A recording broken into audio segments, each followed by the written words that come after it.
Привет, привет, привет, песеры, с вами Морж, стандартная рубрика паки на понедельник, и в этот понедельник будет у нас доступна испанская Ла Лига. Собственно, вот такие вот футболисты будут у нас в наличии, как всегда за золото, как всегда 3 крутки на игрока, вот, ну и в принципе это хороший шанс для и новичков, хотя в принципе и для людей, которые в общем-то, уже нормально поиграли в 22-ю часть, обзавестись хорошими игроками, не потратив при этом денег.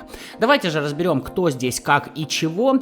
Естественно, как всегда, у нас у всех игроков тут в теории по 10 навыков, но только в понедельник мы узнаем, сколько навыков будет у того или иного игрока.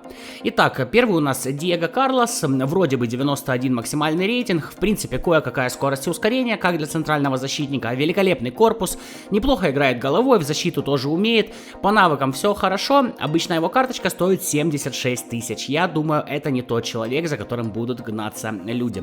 Далее Фекир, значит, тоже вполне себе скорость и ускорение, хреновая выносливость, хороший баланс, это именно дриблер, это именно для обыгрыша, пас низом более-менее, навесом чуть похуже, и реализация в принципе кое-какая есть, обладает хорошим стилем атакующий полузащитник, в принципе неплохой универсальностью по полю и достаточно неплохим набором навыков. При этом обычная карточка стоит 82 тысячи, и тоже вряд ли охотиться люди будут за ним. Дальше у нас вратарь, ну по вратарям как всегда, абсолютный субъектив, может будет тащить, может будет стоять как кусок говна, тут ничего не скажешь, пока не попробуем. Жоа Фелиш, подающий еще 2 года назад чуть ли не второй Роналду, а сейчас, ну что-то типа играет, ну и шо, и играет, и шо. Все немножко про него подзабыли. Значит, оттянутый форвард, стиль креативный плеймейкер, может сыграть также лево нападающего атакующего полузащитника и лево полузащитника.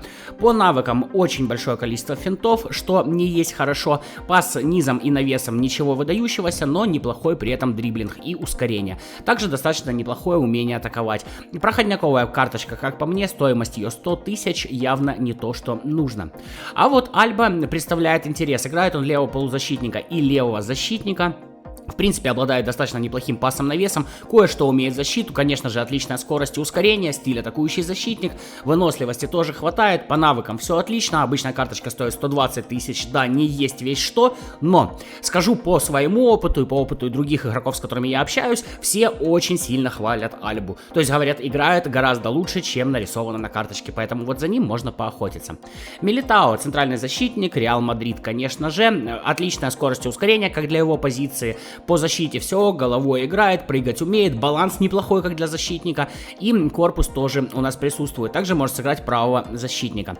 По навыкам все, в принципе, вполне себе для ЦЗшника, 170 тысяч стоит, вот это уже поинтересней. За Милитао явно будут многие охотиться, потому что болельщиков мадридского Реала у нас предостаточно. Дальше у нас Бускетс, 92 вроде как, но может быть больше, может быть меньше, сами понимаете, сейчас Konami вот эти карточки начинает делать получше, чем обычные их версии. Печально все со скоростью и ускорением, тем не менее 189 сантиметров, хорошие показатели в защиту, классный корпус. Вот, хотя 79, ну не то чтобы сильно прям классный, нормальный корпус, да, что-то я загнулся словом классный. Хорошая выносливость, отличное удержание мяча, пас низом, пас навесом, супер. Для стиля якорь как бы удивительно, то есть здесь больше статы, вот, ну по крайней мере мне напоминают дирижера. По навыкам все ок, 180 тысяч стоит карточка, к сожалению в 22-й части за Бускетса я еще не играл, а вот в 21-й, несмотря на то, что со скоростью и ускорением была беда-печалька, мне он очень даже нравился, был крайне надежен.